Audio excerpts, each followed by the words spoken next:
तो हम लोगों ने धोती के चार भेद देखे थे।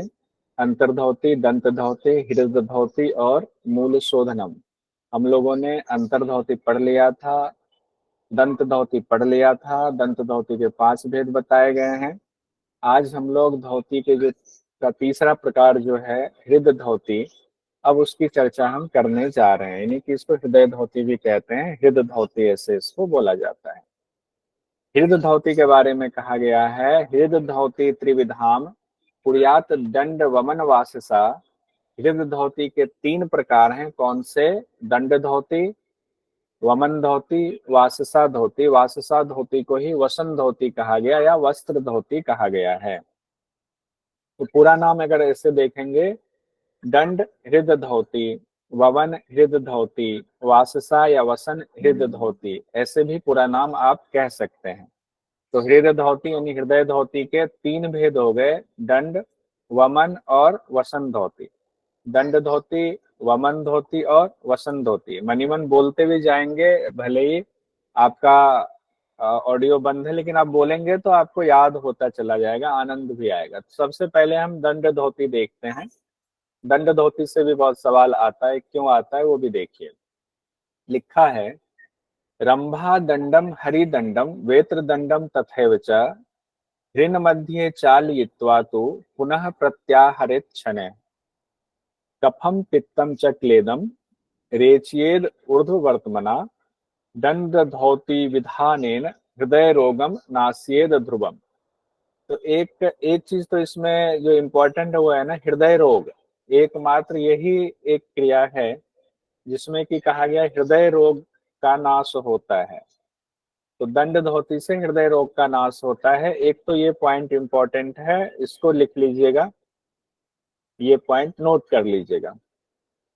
अब सबसे ऊपर से आते हैं जो इम्पोर्टेंट है। ये तीनों जो शब्द मैंने कलर किया हुआ है, तीनों इम्पोर्टेंट है इस संदर्भ में कि रंभा दंड, हरिदंड और वेत्र दंड, ये तीनों शब्द पूछा जाता है कि घिरण संहिता के मुताबिक दंड धोती में इनमें से किसका इस्तेमाल किया जा सकता है या किया जाता है, या बताया गया है।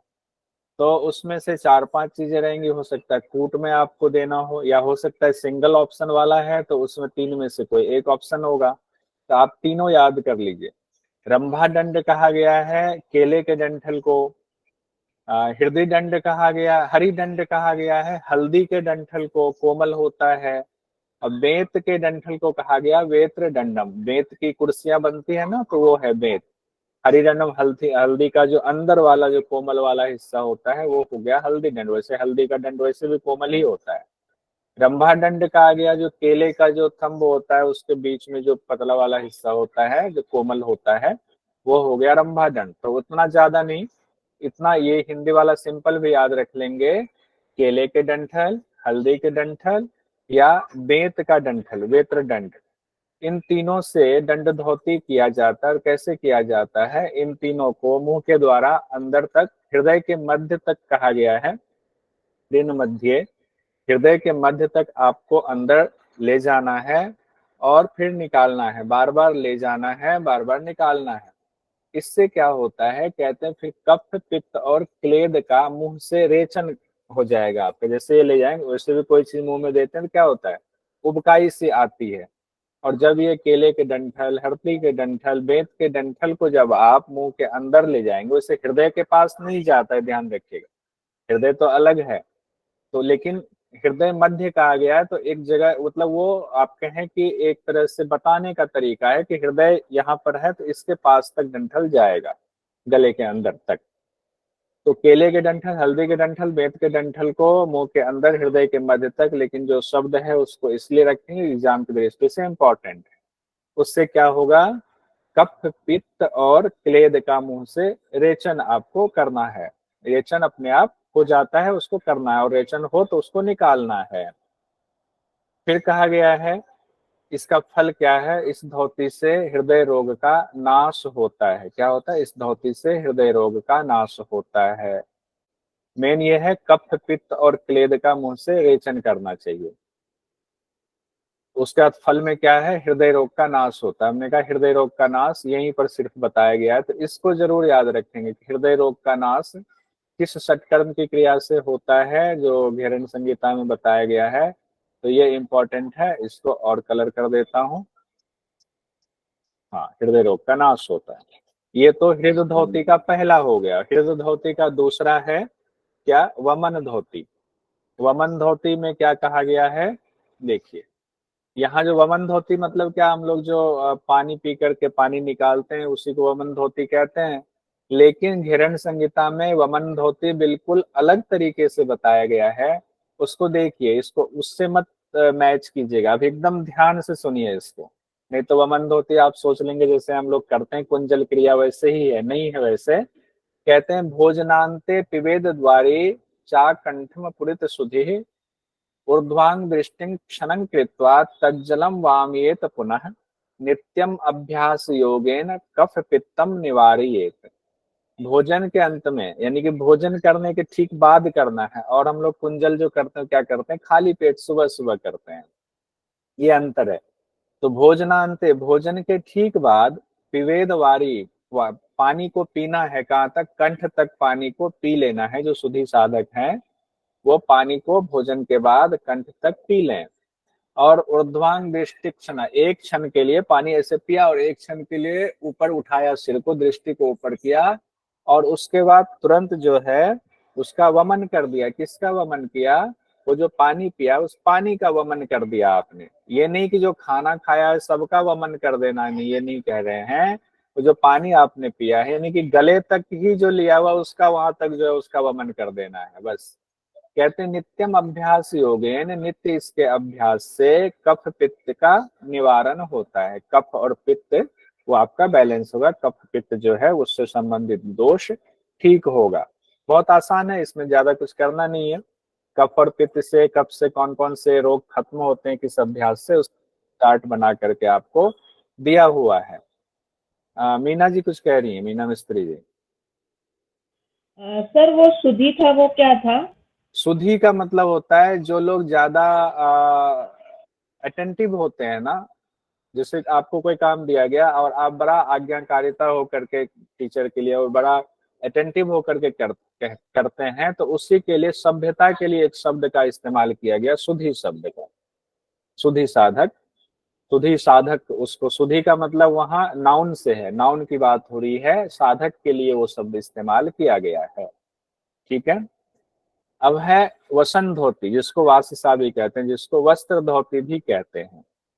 तो वसन धोती के बारे में कहा गया है, चतुर अंगुल विस्तारम सूक्ष्म वस्त्रम शनैर्ग्रसेत पुनः प्रत्याहारे प्रत्याहरेत एतत् प्रोच्यते धोती कर्मकम।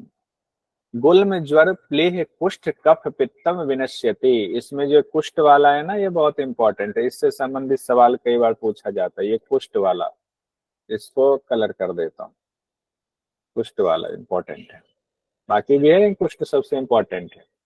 तो गुल्म ज्वर प्लीह कुष्ठ कफ पित्तम विनश्यति आरोग्यम बल पुष्टिश्च भवेत् तस्य दिने दिने चतुर अंगुल विस्तारम सूक्ष्म वस्त्रम शनिर्ग्रसित। अब देखिए, वस्त्र धोती की जो बात है, जिसको वसन धोती कहा गया है घेरन संहिता में, उसकी सिर्फ चौड़ाई बताई गई है कि 4 अंगुल चौड़ा रखना है एक सूक्ष्म वस्त्र को, और उसको शनैर ग्रसित मतलब धीरे धीरे उसको निगलना है। और कई बार ये पूछ दिया जाता है कि घेरन संहिता में वस्त्र धोती की लंबाई कितनी बताई गई है। ध्यान रखिए, सूत्र में कहीं ये मंत्र में कहीं लंबाई की चर्चा नहीं है। लंबाई की चर्चा हठ प्रदीपिका में है, घेरन संहिता में नहीं है, तो इसको ध्यान रखेंगे। घेरन संहिता में सिर्फ 4 अंगुल विस्तार वाला सूक्ष्म वस्त्र कहा गया है, धीरे धीरे निगलना है। और उसके बाद कहा गया है धीरे धीरे ही उसको बाहर निकालना है। यही धोती कर्म है। यही कौन सी धोती कर्म, यही वसन धोती कर्म है।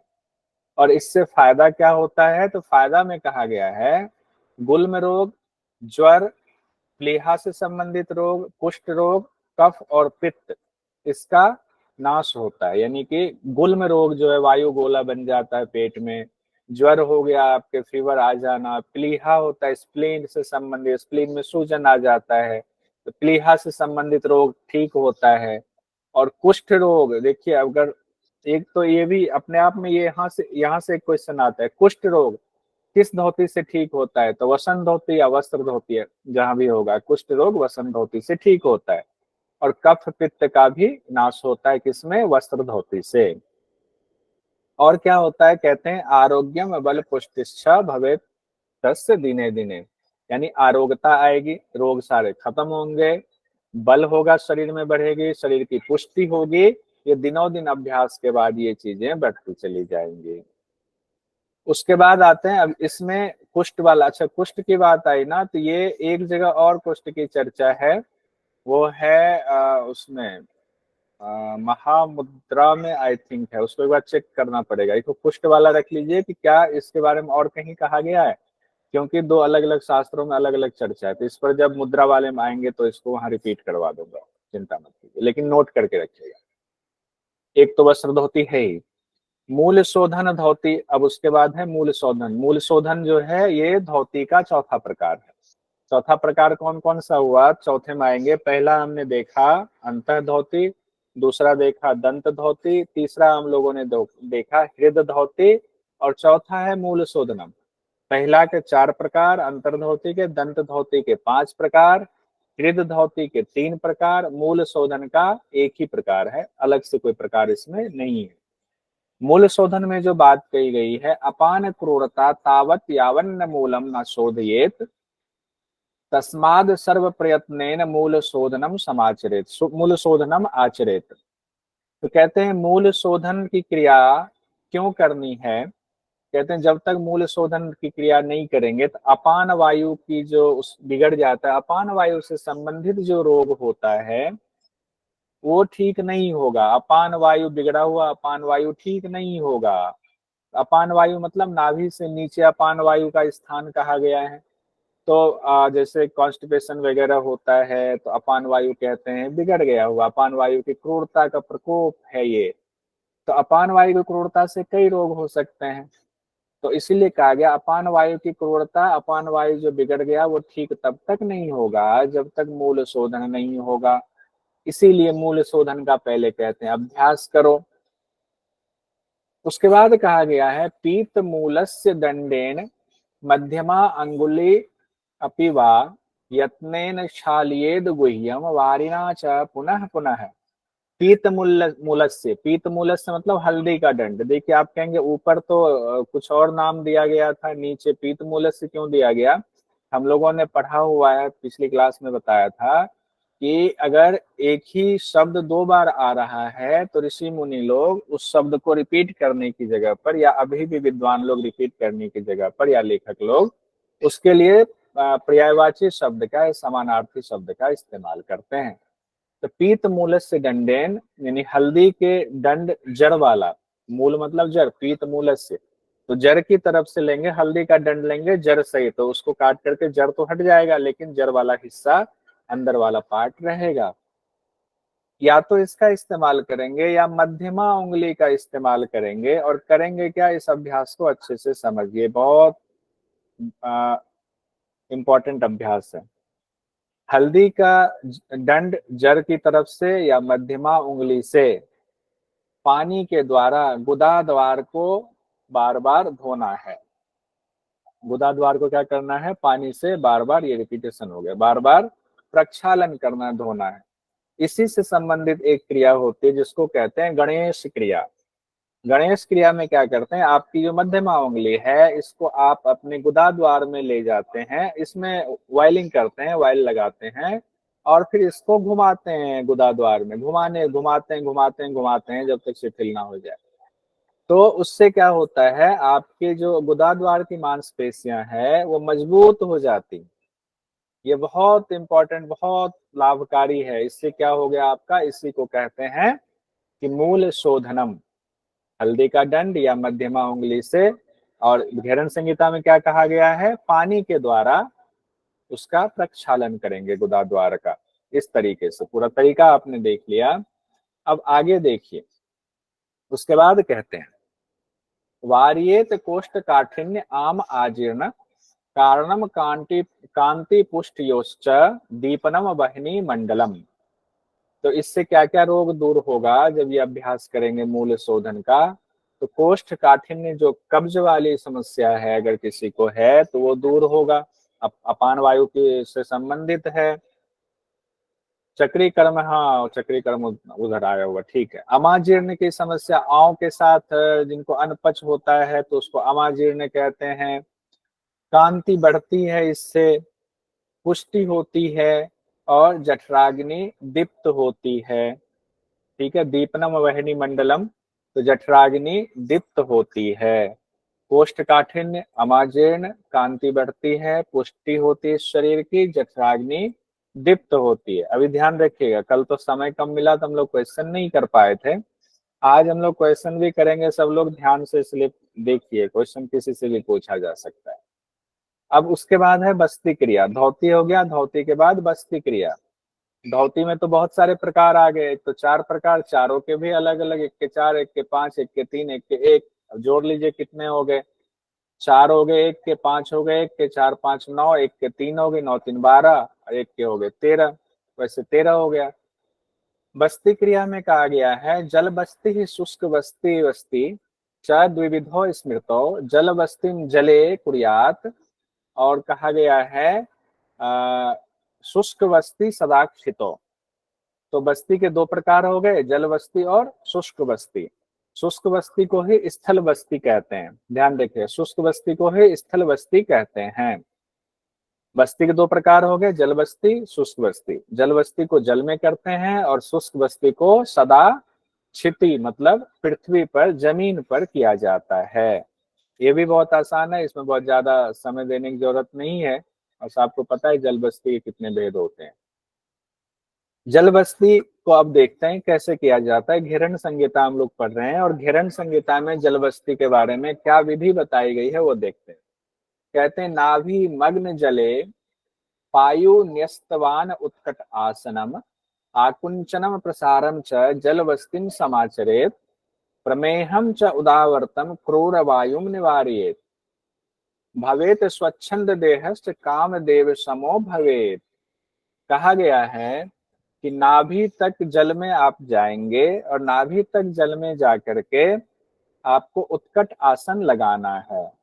उत्कट आसन आपने लगा लिया, और फिर गुदा द्वार को क्या करना है, सिकोड़ना है, फैलाना है। जैसे अश्विनी मुद्रा करते हैं ना, नाम अश्विनी मुद्रा शब्द इस्तेमाल नहीं किया गया जल बस्ती में, लेकिन उसी का व्यवहार में लिखा हुआ है सेंटेंस कि आकुंचन करना है गुदा द्वार का, फिर उसको जो है संकुचन करना है। आकुंचन और प्रसार, आकुंचन मतलब सिकोड़ना, प्रसार मतलब फैलाना, आकुंचन और प्रसारण कहा गया।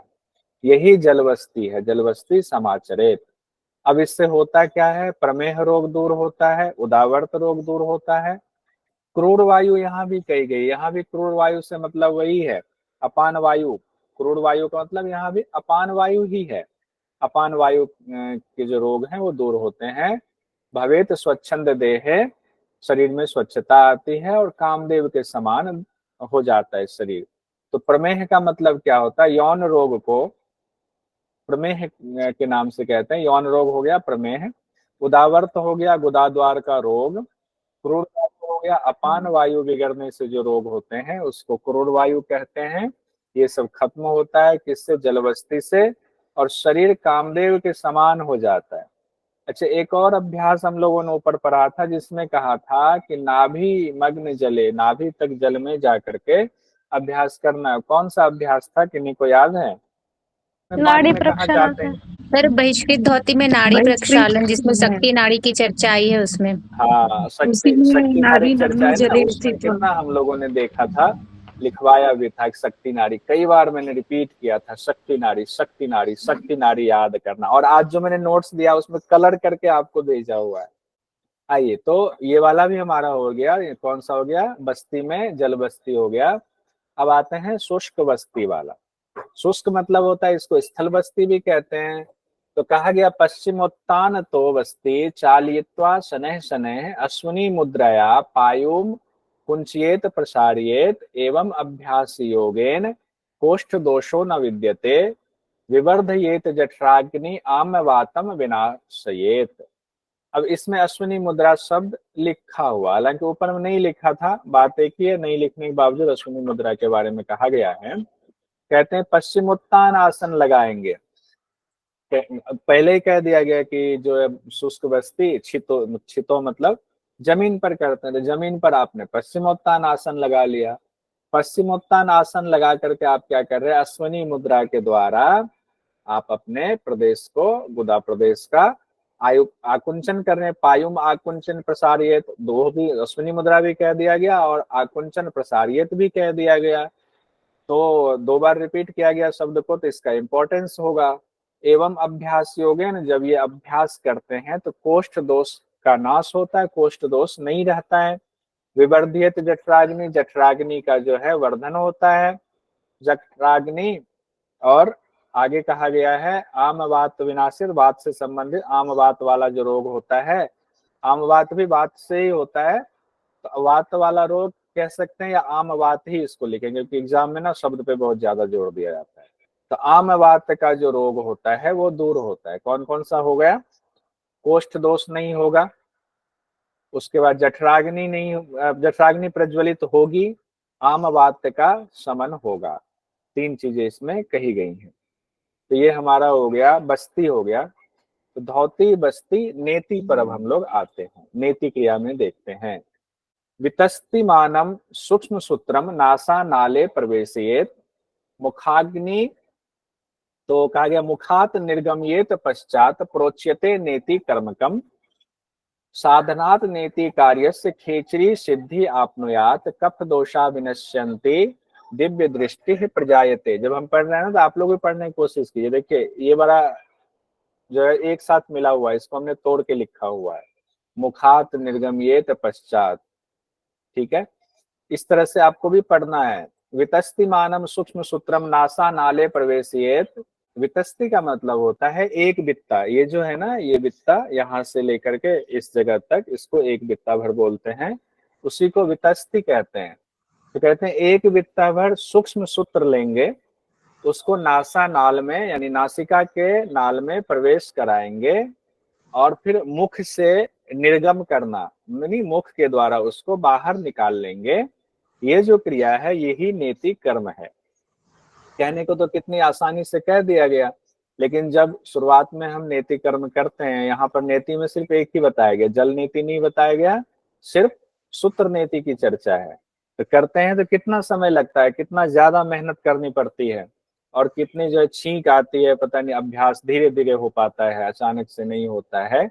इसीलिए मैंने कल कहा था कोई भी अभ्यास संपूर्ण नहीं है, बस उस अभ्यास के बारे में मोटी मोटी जानकारी दी गई है। तो अब एग्जाम में क्या क्वेश्चन आता है, ज्ञान संहिता के मुताबिक नेति क्रिया में सूत्र की लंबाई कितनी बताई गई है, तो वितस्ती बताई, या तो एक वितस्ती आएगा, एक बित्ता भी आ सकता है, इंच में आएगा तो कितना आएगा, एक वितस्ती कितने इंच का होता है, कितना माना गया है इसको, 9 इंच सर। 9 इंच का माना गया है। तो तीनों में से कुछ भी आ सकता है, जनरली तो वितस्ती वित्ता आता है, लेकिन कई बार इंच की भी के बारे में भी पूछ दिया जाता है, तो दिक्कत हो जाएगी अगर याद नहीं रखेंगे। नेति कर्म भी हो गया। उसके बाद कहते हैं कि इसको करेंगे तो क्या होगा, जो सबसे इंपॉर्टेंट है वो है खेचरी सिद्धि और दिव्य दृष्टि होती है।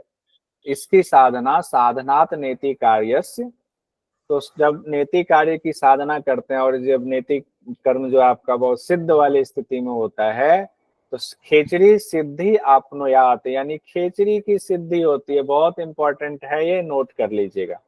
किस क्रिया से खेचरी की सिद्धि होती है, तो नेति क्रिया से कहा गया खेचरी की सिद्धि होती है, उसे नोट्स में हमने दिया हुआ है। और उतना ही नहीं, कफ दोष विनश्यन्ति, कफ दोष का तो नाश होता ही है, दिव्य दृष्टि प्रजायते, दिव्य दृष्टि भी आती है। तो एग्जाम में इस बार दिव्य दृष्टि से संबंधित सवाल पूछा गया था। किन्हीं का शायद माइक खुला हुआ है तो बंद कर लीजिए, आवाज आ रही है।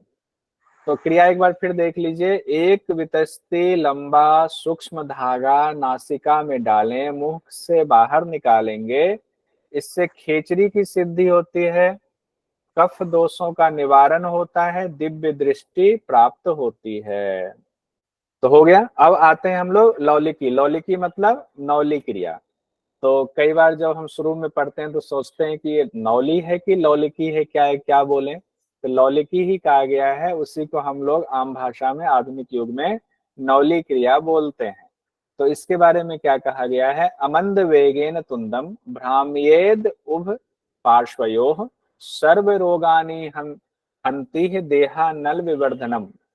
अमंद वेगेन, अमंद वेगेन को बड़ा जो है, इसको ध्यान दीजिएगा, लौलिकी में ये शब्द जो कहा गया है अमंद वेगेन मतलब तेज गति से कहा गया है। तेज गति से पेट को, पेट के दोनों पार्श्वों को भ्रमण कराना है तेज गति से। तुंदम पेट जो है, तोंद जो है, उसके दोनों पार्श्व की तरफ उसको तेज गति से भ्रमण कराना है।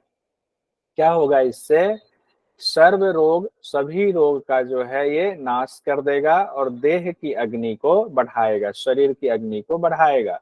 लिखा तो देहानल विवर्धनम है, लेकिन व्याख्याकारों ने इसको जठराग्नि बोला हुआ है। और अगर सटीक हो तो सटीक देहानल ही रखेंगे। कल बात हुई थी देहानल 13 प्रकार की अग्नि होती है। तो लौलिकी भी सब लोग करते हैं, तो ये अभ्यास भी बहुत आसान है, दिक्कत नहीं है। अब आते हैं त्राटक क्रिया पर।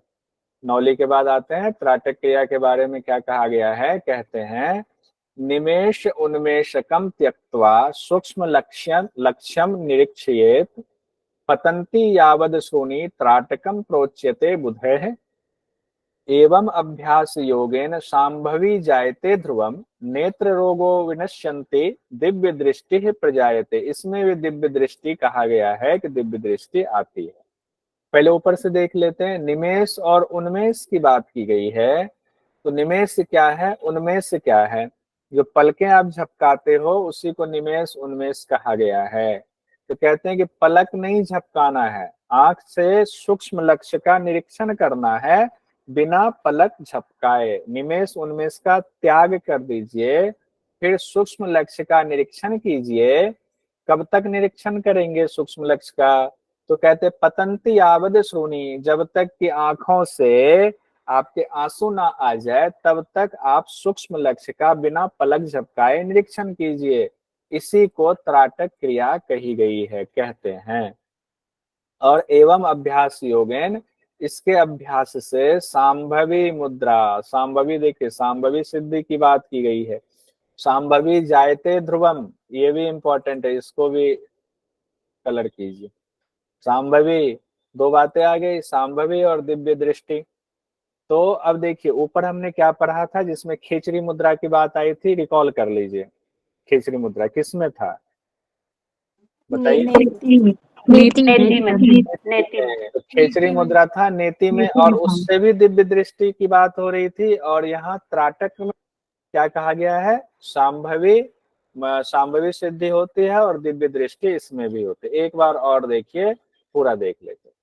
क्रिया कहा गया निमेष उन्मेष को रोक करके, यानी पलक का झपकना गिरना रोक करके सूक्ष्म लक्ष्य पर टकटकी लगा करके देखते रहना। तब तक देखते रहना है जब तक कि आंखों से अश्रु ना गिर पड़े। निमेष मतलब पलक गिरना, उन्मेष मतलब पलक उठना। फल जो है सांभवी मुद्रा की स्थिति, मतलब सांभवी की सिद्धि में सहायक है आपके ये। और नेत्र के दोष दूर होते हैं, आंखों के दोष दूर होंगे और दिव्य दृष्टि प्राप्त होगी। ये इतनी 3 चीजें इसमें कही गई हैं। अब इसको एक साथ भी हम पढ़ेंगे बाद में। उसके बाद कपालभाति की चर्चा है।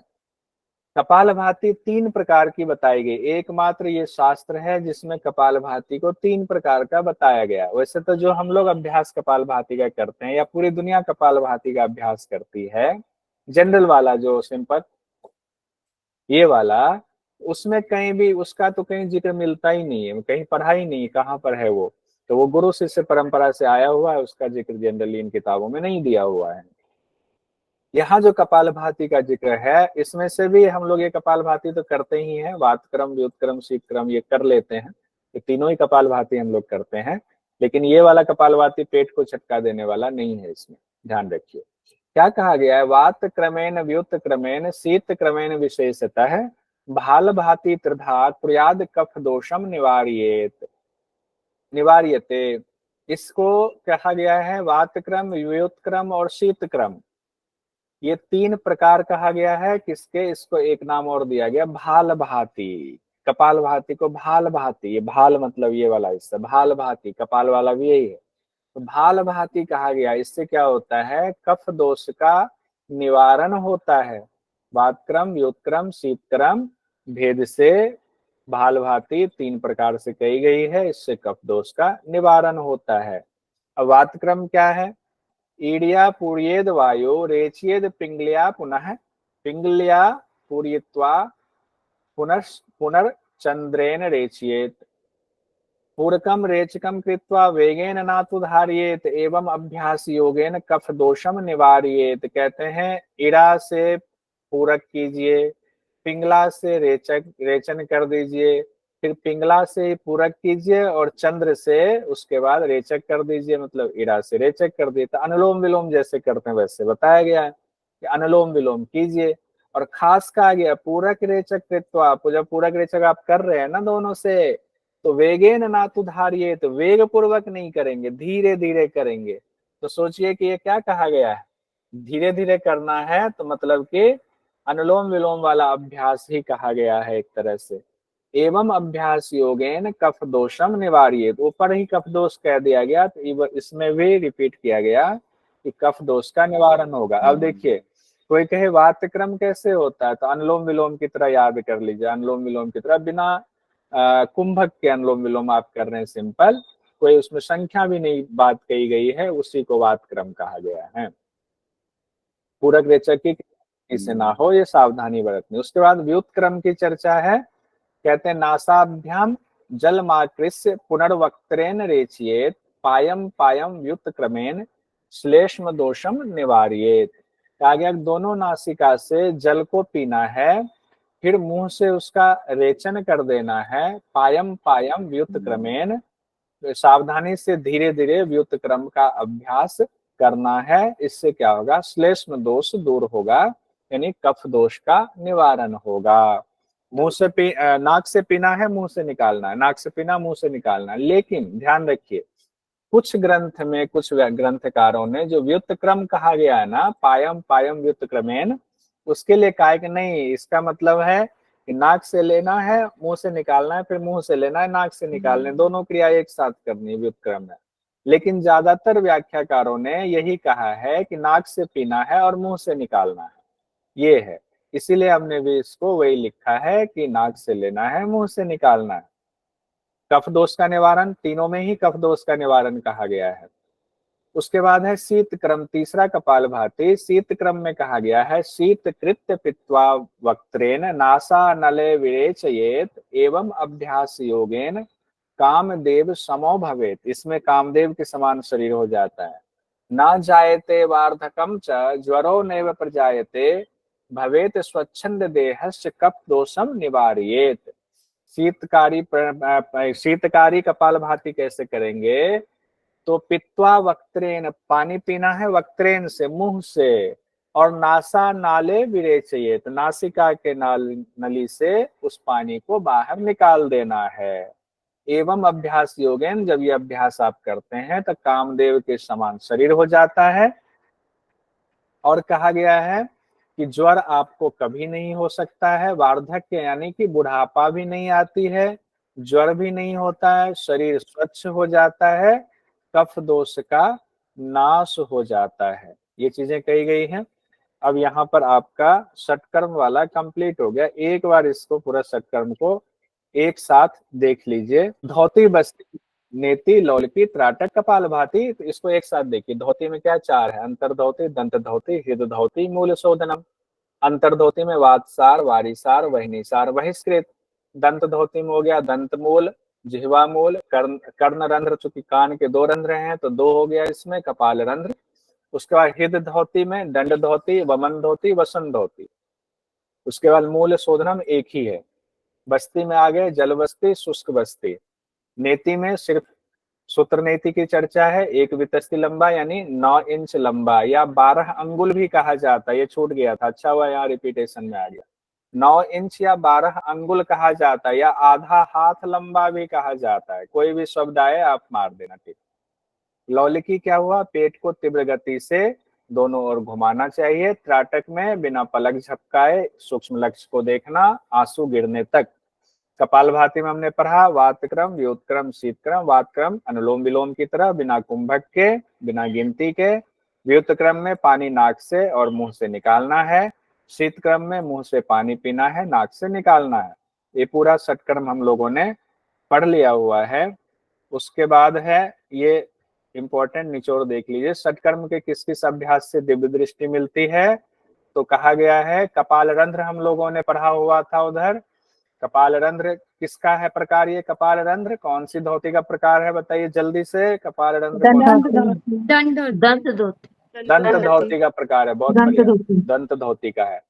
और नेति तो हो ही गया, और त्राटक। तो इन तीनों से दिव्य दृष्टि की बात की गई है। किन शोधन क्रियाओं से कफ दोष का नाश बताया गया है, तो कपाल रंध्र से भी कफ दोष का नाश बताया गया है, नेति से कफ दोष का नाश बताया गया है, कपालभाति की तीनों क्रिया से, ओवरऑल कपालभाति से कफ दोष का नाश बताया गया है, और जिह्वा मूल धौती के दौरान भी कफ दोष निवारण की बात है। तो 4 चीजें हैं, इसको नोट कर लिए, कई बार ऐसे एग्जाम में पूछ दिया जाता है निम्न में से किन किन क्रियाओं से कफ दोष का नाश होता है।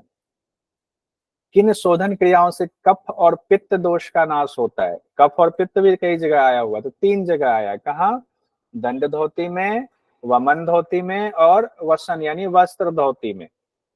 और उसके बाद है एकमात्र शोधन क्रिया जिससे हृदय रोगों का नाश होता है जो लिखा है, तो दंड धोती की चर्चा वहां पर आई हुई है। और एक कुष्ठ रोग वाला आया हुआ है किसमें, वसन धोती में कुष्ठ रोग की बात आई हुई है।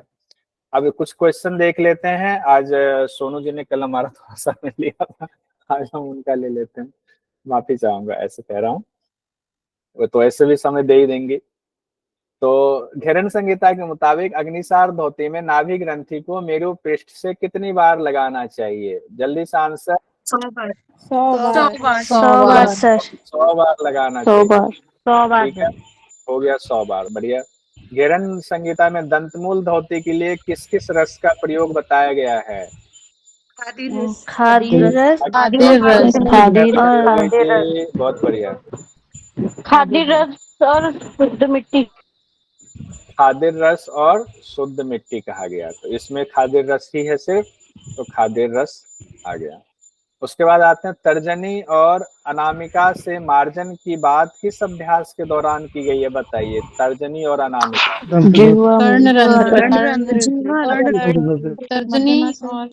कर्णरंध्र है।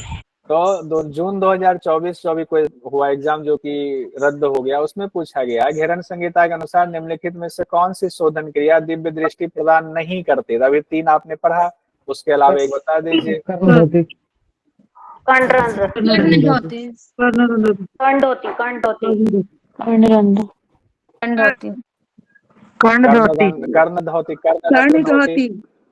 तो कर्णधोती हो गया, क्यों कर्णधोती से क्या बताया गया, नाद प्रस्फुटित होता है, इसमें ये कहा गया था, इसमें दिव्य दृष्टि की बात नहीं। का अंतर्धोती का भाग निम्नांकित में से कौन सा है। अंतर्धोती का दंत धोती, दंड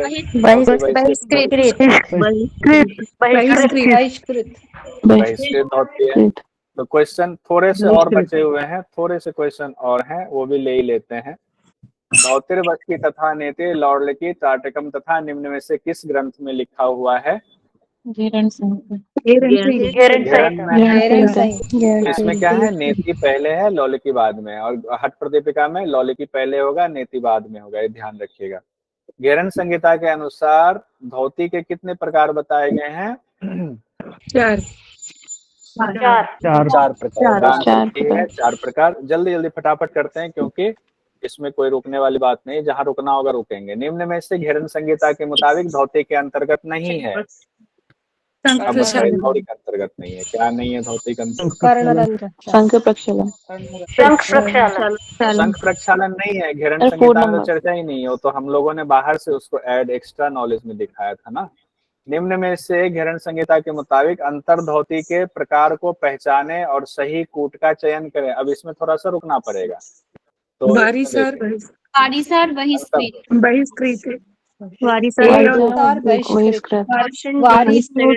अच्छा, 1 और 2, तो आप क्या कहना है, सही आंसर है बी ऑप्शन। उसके बाद आते हैं वात्सार धोती का संबंध निम्न में से किससे है। तो अंतर्धोती बिल्कुल सही जवाब है। अब की जवाब पिंकी जी देंगे। शंख प्रक्षालन की क्रिया धोती की किस क्रिया से मिलती जुलती है? बहिष्कृत। नेहा जी बताइए। सर वारिसार। मैं सर सुसाइड कर लूंगा, सुसाइड कर लूंगा, वारिसार। आप लोगों पे केस कर दूंगा। जो लोग वारिस ये बहिष्कृत कर रहे हैं ना, मैं एकदम लिख करके दे दूंगा। तो अब जो बता रहे हैं मुझे क्या बता, मुझे कह रहे हैं कि आप बहिष्कृत ना डूब नाड़ी मरो। प्रक्षालन। मुझे आप लोग ये कह रहे हैं, वारिसार है सर, जो लोग वारिसार। गलत बताएं कह रहे हैं डूब मरो, आपके पढ़ाने का तरीका इतना वारिसार, खराब है वारिसार। कि मैं जो है, हम तो नहीं बता रहे, हम तो समझ में नहीं आया। तो आइए अगला सवाल है, अब जवाब देंगे वाणी जी बताएंगे। नाभि ग्रंथि मेरु पृष्ठे सत्वारम चकारियेत का संबंध निम्न में से किससे है? Sir answer 2 वारिसार। वहनी सा, ठीक है, बहुत सुंदर। अगला सवाल है, ज्योति जी बताएंगे। धारियेद अर्धयामम तु चालियेद वर्तमना का संबंध निम्न में से किससे है? आपका समय खत्म हो रहा है। प्रिया जी बताइए। सर बहिष्कृत। बहिष्कृत सही आंसर है। देखिए अगला सवाल है, जब तक अर्धयाम तक वायु रोकने की क्षमता ना हो जाए तब तक कौन सी धोती नहीं करने का विधान है? वारिसार, वहनीसार, बहिष्कृत, कपाल भाती। अंशुता जी बताइए, अंशुता जी। बहिष्कृत। बहिष्कृत बिल्कुल सही जवाब है आपका। अगला सवाल है, घेरन संहिता में दंत धोती के कितने प्रकार बताए गए हैं? ये बताएंगे मोहित जी, बताइए। मोहित जी, दंत धोती कितने प्रकार बताए? सर 5 प्रकार। ठीक है, सही आंसर। अगला सवाल है, घेरन संहिता के मुताबिक दंतमूल की शुद्धि के लिए निम्न में से किसका इस्तेमाल किया जाता है? तो अब इसमें ऑप्शन देख लीजिए, स्क्रीन पर है बराबर आपके, और जवाब दे दीजिए। जवाब देंगे, कौन देंगे जवाब? एक सेकंड रुके, तब तक आप लोग मैसेज में जवाब दे ही रहे हैं। प्रजापति जी बताइए सही जवाब क्या है? प्रजापति जी।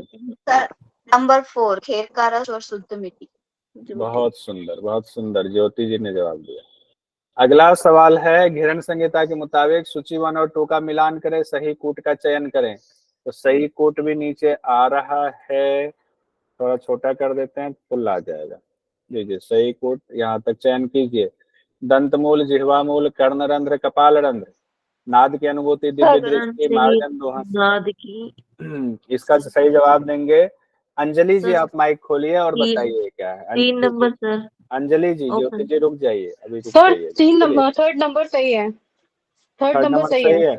आप कह रहे हैं दंत जी। मूल का खादिर रस, जिह्वा मूल का मार्जन, कर्ण रंध्र का आप कह रहे हैं नाद की अनुभूति, कपाल रंध्र दिव्य दृष्टि। बिल्कुल सही आंसर है। आगे बढ़ते हैं, अब जवाब देंगे चंद्रकला जी। जवाब देंगे, निद्रांते भोजनांते च दिवांते च दिने दिने किस क्रिया के लिए कहा गया है?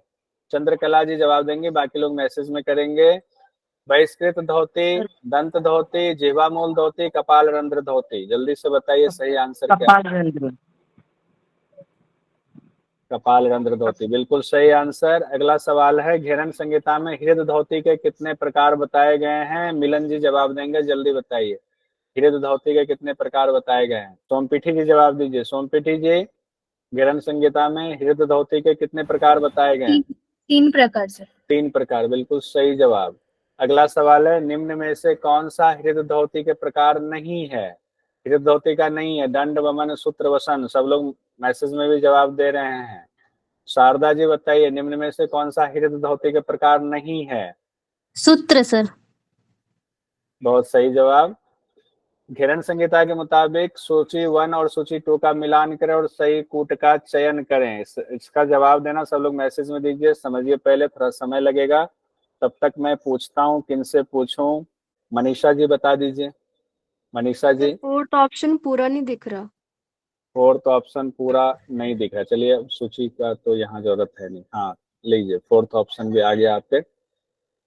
आप ऐसे मिलाने की कोशिश कीजिए मिलाने की कोशिश कीजिए। सब लोग तो वैसे बता रहे हैं। एक ही से मिल गया सर, डी का 4। अच्छा, एक ही से मिल गया है डी का। नहीं, ए का 4 होना चाहिए ऑप्शन। अच्छा सर, चलिए, कोई बात नहीं। कौन बताना चाहेंगे पूरा डिटेल में इसको, एक एक करके? इनका हैंड रेज है ये। हाँ आप बताइए, आप बताइए। जी। दंड का रंभा दंड है, वमन का जल है, वसन का सर सर थर्ड ऑप्शन कुछ गलत नहीं है। सूक्ष्म वर्ण और रुद्र के 3 प्रकार हैं। हृदय के 3 प्रकार, हृदय का 3 प्रकार, ये 3 होगा। अच्छा, बहुत अच्छा। चलिए, आपने आंसर सही दिया है, जहाँ पर हमारी तरफ से क्वेश्चन के ऑप्शन में गलती थी। ठीक है, बहुत सुंदर। हृदय रोगों का नाश किस क्रिया से होने की बात कही गई है? हृदय रोगों का नाश किस क्रिया से कही गई है? पल्लवी जी बताएंगे, जल्दी से बताइए जी। हाँ, दंड धोती, बिल्कुल सही आंसर दिया आपने। उसके बाद माइक खोलेंगे स्वाति जी। हल्दी दंड का इस्तेमाल किस किस क्रिया के दौरान होता है? हल्दी दंड का इस्तेमाल किस किस क्रिया के दौरान बात कही गई है? सही कूट का चयन कीजिए इसमें। दंड धोती, बहिष्कृत धोती, मूल शोधनम, वारिसार, नौली। सब लोग कह रहे हैं मैसेज में, किसी ने एक भी कहा हुआ है। मनीषा जी ने एक भी कहा हुआ है, बाकी लोग 3 कह रहे हैं। तो मनीषा जी कहाँ कंफ्यूजन हो रही है? मनीषा जी माइक खोलिए। मनीषा जी, जी सर। दंड धोती में तो पढ़ा था ना, दंड धोती में था 3 था, तो उसमें तो एक था ही। उसके बाद मूल शोधन में था, मूल शोधन में हम लोगों ने कहा था ना, पीत मूलस्य दंडम वाली बात थी, पीत मूलस्य दंडम। तो ए और सी आंसर है, तीसरा आंसर बिल्कुल सही है। बाकी लोगों ने जिन्होंने मैसेज में सही जवाब दिया सही है, जिनका नहीं था करेक्ट कर लीजिए। ग्रंथ संहिता के मुताबिक सूची 1 और 2 का मिलान करें, सही कूट का चयन करें। देखिए, कपाल रंध्र धोती, वमन धोती, दंड धोती, मूल शोधनम। हृदय रोगों में लाभ, अपान क्रूरता, कफ और पित्त, कफ दोष शमन। बहुत आसान है, बहुत आसान है। शोधनम का सर अपान क्रूरता से कनेक्ट डी। अपान क्रूरता से किसका कहा आपने? मूल शोधन का आप कह रहे हो अपान बी क्रूरता का से। बनेगा ना फिर उस बी। आपके हिसाब से बी है, ठीक है। मोहित जी कुछ कहना चाहेंगे क्या? सब लोग कह रहे हैं 2 रवि, ये नेहा जी, सब लोग, पल्लवी जी, सब लोगों का कहना है कि 2। ठीक है, सही आंसर है। कपाल रंध्र धोती के लिए यहाँ पर क्या कहा गया है? कपाल रंध्र धोती बताइए। कपाल रंध्र कंफ्यूज हो गए। डी कफ दोष के लाभ। कपाल रंध्र होती इससे संबंधित है, तो कफ दोष का यहाँ से मान के कपाल में कफ दोष से संबंधित, कपाल कफ दोष, कपाल कफ दोष, ऐसे याद कर लीजिए। मैं जानता हूँ कंफ्यूजन क्यों हुई। वमन धोती की बात आ रही है, तो वमन धोती में कफ, वमन धोती का मतलब क्या हुआ? जब आप लोग कुंजल क्रिया किसी को कराते हो तो उनको कहते हो ना कि कफ भी निकलता है और पित्त भी बैलेंस होता है, पित्त भी निकलता है। यहाँ से याद रखिए, वमन में कफ पित्त दोनों होता है। दंड धोती में क्या कहा गया? हृदय रोगों में लाभ होता है, हृदय रोगों में लाभ। मूल शोधन में क्या कहा गया? अपान क्रूरता होती है। ठीक है, उस हिसाब से दूसरा आंसर है। अब एक क्वेश्चन ये है, किस क्रिया में शक्ति नाड़ी को बाहर निकालने और धोने की बात की? ये किसी का गलत नहीं होना चाहिए। ममता जी सही आंसर देंगे। किस क्रिया में शक्ति नाड़ी को बाहर निकालकर धोने की बात है? गलत नहीं होना चाहिए। प्रक्षालन कर्म के दौरान ही कहा गया है। देखिए, दूसरा नंबर सही है आंसर। मध्यमा उंगली को गुदाद्वार में डालकर घुमाने यानी साफ करने की विधि का नाम क्या है? बताइए। मूल शोधन। मूल शोधनम। चलिए, मीना जी ने बोल दिया। मीना जी का नंबर वैसे नहीं आया था, अच्छा किया आपने खुद से बोल दिया। घेरन संहिता के मुताबिक सूची 1 2 का मिलान करना है। क्वेश्चन टफ है, देखिए। जल बस्ती, स्थल बस्ती, मूल शोधन, वसन धोती। अरे आसान सवाल है, तो कौन सा, कुछ है ही नहीं इस सवाल में, बहुत आसान है। इसको जो है किनका अभी तक नहीं हुआ है, किन्होंने अभी तक नहीं किया है? जल बस्ती में उत्कटा सेकंड आएगा, सेकंड ऑप्शन आएगा। प्रिया जी, प्रीति जी बताइए। प्रीति जी, यस। प्रीति जी बताइए। सेकंड ऑप्शन आप कह रहे हैं। प्रीति जी का कहना सेकंड मतलब कैसे? जल बस्ती उत्कटासन में, जल में उत्कटासन, स्थल बस्ती पश्चिमोत्तानासन, मूल शोधन अपान क्रूरता, वसन धोती कुष्ठ रोग। ठीक है, आइए। अमंद वेगेन तुंदम किस अभ्यास के लिए कहा गया? अमंद वेगेन तुंद्रम, माया जी बताएंगे। अमंद वेगेन तुंदम लौलिकी के लिए। बहुत सुंदर, सही अभ्यास, सही आंसर। दीना जी बताएंगे। घेरन संहिता के मुताबिक निम्न में से किस अभ्यास से दिव्य दृष्टि मिलती है? बताइए। A B C D E। नेति, ABC सर, C 3 का। B C और क्या कह रहे हैं? ABC sir, ABC। ठीक है, सही आंसर। ठीक है, बिल्कुल सही। कपालभाति के 3 प्रकार किस ग्रंथ में बताया गया है? बहुत आसान सवाल। ठीक है, अब बोलने की जरूरत नहीं। घेरण संहिता में सर। इसका जवाब तो सब देंगे, बिना बोले देंगे। आइए, घेरण संहिता के मुताबिक कपालभाति के 3 प्रकार निम्न में से कौन से हैं? उत्तर देने के लिए सही पूर्ण वातक्रम, चयन युतक्रम, कीजिए। शीतक्रम। है, बहुत अच्छा। वातक्रम, व्युत्क्रम, शीतक्रम, बी, सी और ई। बी, सी और ई तीसरा आंसर होगा। सूची 1 और 2 को सुमेलित कीजिए, अब चाहे जो हो कराई देते हैं। वातक्रम, व्युत्क्रम, शीतक्रम, त्राटक। जल्दी से बताइए तो इसका आंसर क्या होगा? में सर सांभवी मुद्रा लगेगी। शांभवी मुद्रा। अच्छा, एक तो सबसे डी का आसान 1। वाला ढूंढ लिया, डी का 1। डी का 1। डी का 1 तो 2 में दो बार है सर, डी का 1 2 बार है। वातक्रम हीरा पूरी वाला होगा। 1 और 2 होगा ना? ये तो है आंसर पहला वाला। नाक से लिया, मुंह से रेचन कर दिया। ये व्युत्क्रम का हो गया, ए का हो गया वातक्रम का इरा वाला, दूसरा वाला। सी शीतक्रम का हो गया, नासानाल विरेचियत वाला। और डी का हो गया, ये सही तो है आंसर। अच्छा, घेरण संहिता के मुताबिक निम्न में से किससे खेचरी की सिद्धि होती है? खेचरी सिद्धि किससे होगी, जल्दी बता दीजिए। नेति से। अब अलग अलग नहीं पूछूंगा, एक साथ ही बताए। घेरण संहिता के मुताबिक किससे सांभवी की सिद्धि होती है? सांभवी की। घेरण संहिता के मुताबिक कुष्ठ रोग का अभ्यास किससे ठीक होता है? सविता जी बताइए। घेरण संहिता के मुताबिक दंत धौती के दौरान किसका इस्तेमाल किया जाता है? केले के डंड का, हल्दी डंड का? केले और हल्दी। ए और 2। केले और हल्दी। केले और हल्दी। ठीक है। घेरण संहिता के मुताबिक वसंत धोती में वस्त्र की लंबाई कितनी होती है? कोई लंबाई नहीं होती है वस्त्र धोती। क्या बात है, लंबाई 15। इनमें से कोई नहीं सही आंसर है। इनमें से कोई नहीं। यहाँ आंसर का हम खत्म करते हैं। रैपिड राउंड हम कल के लिए रखते हैं, ठीक है? तो बहुत ज्यादा समय हो गया।